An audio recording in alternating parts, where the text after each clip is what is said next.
All right. Great.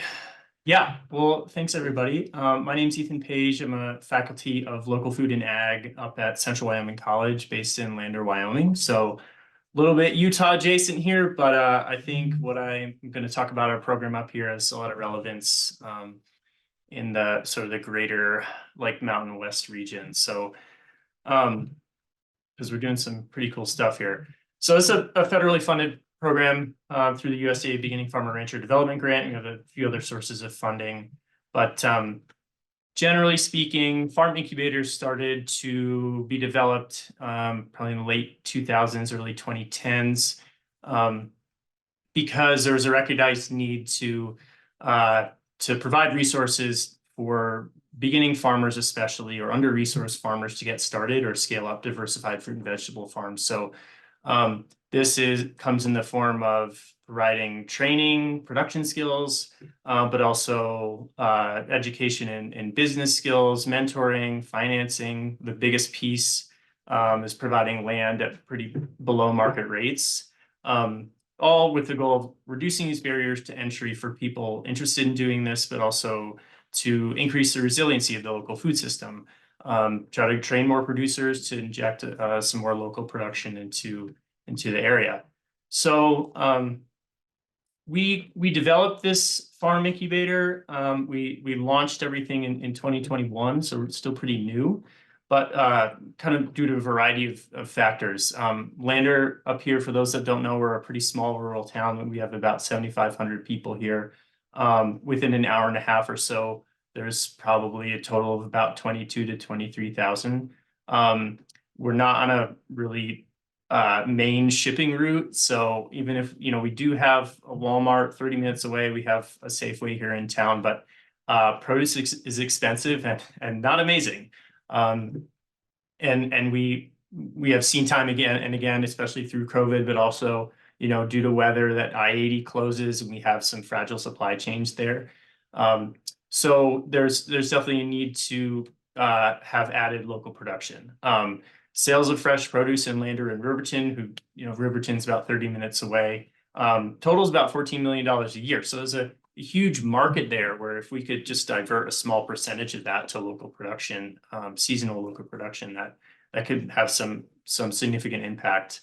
At the same time, we've seen this really large demand for locally grown produce and just generally local products, value added or anything has really risen.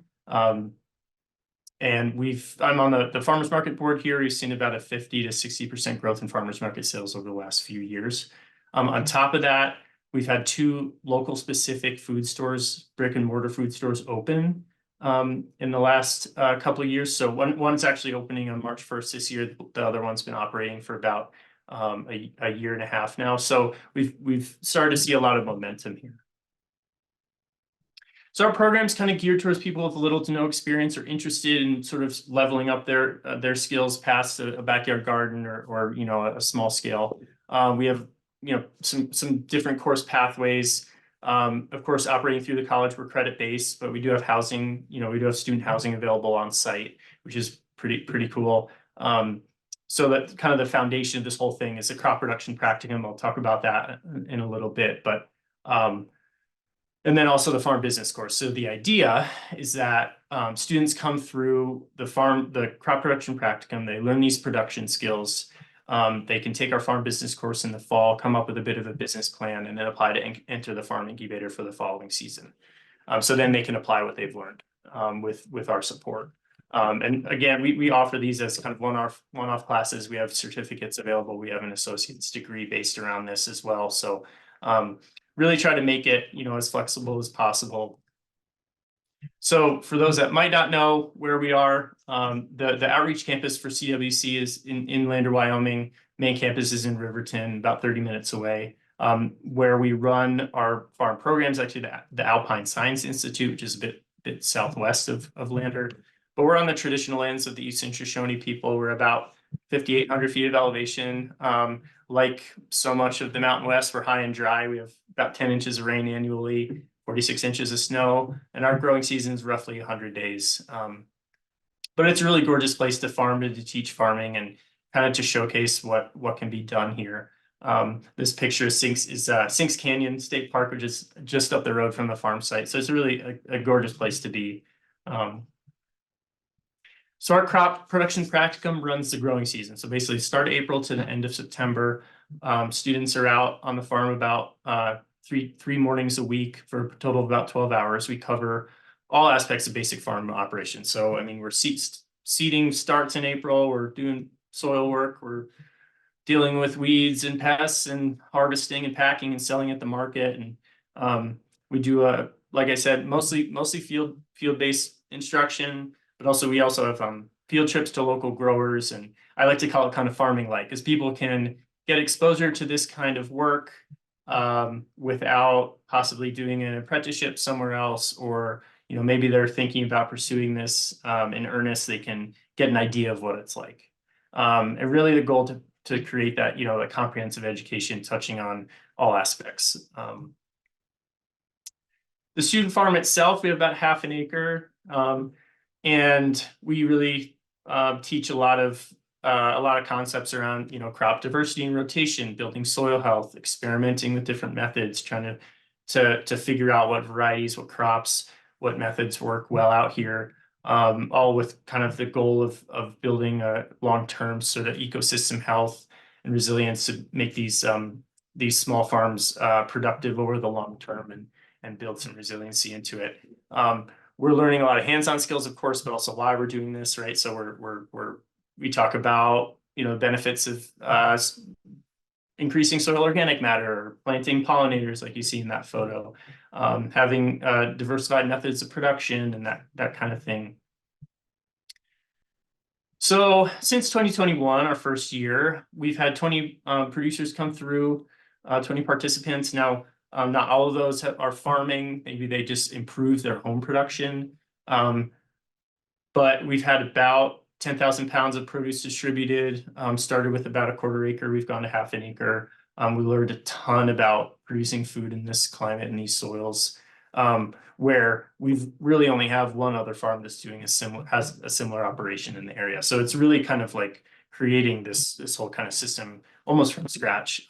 We've had 5 incubators come through, that kind of rotates depending on the people that come through the class. But we're really kind of building out our local food system nearly from scratch. There's always been, obviously a bit of a local food system, but we've got a lot more momentum behind it now.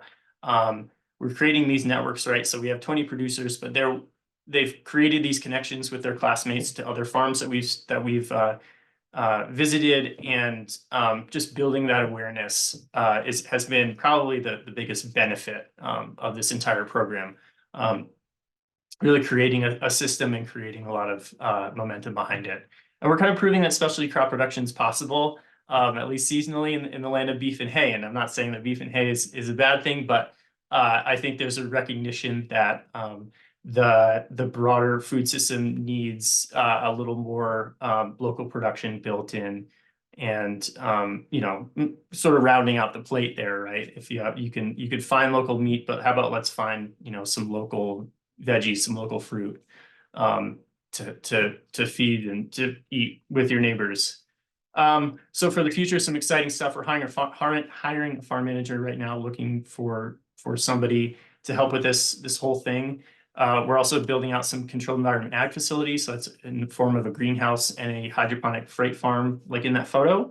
So we're going to add some programming based on that in hydroponic and controlled environment. We're going to expand hopefully into wholesale markets and institutional sales, and just continue to develop the local food economy. It's really exciting what we're doing up here.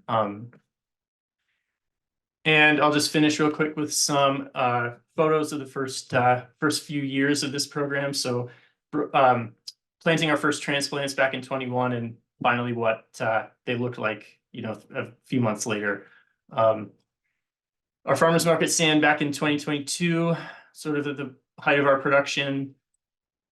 And finally, some cut flowers, carrots, beets. We have a couple of dome greenhouses on site. So yeah, thanks everybody.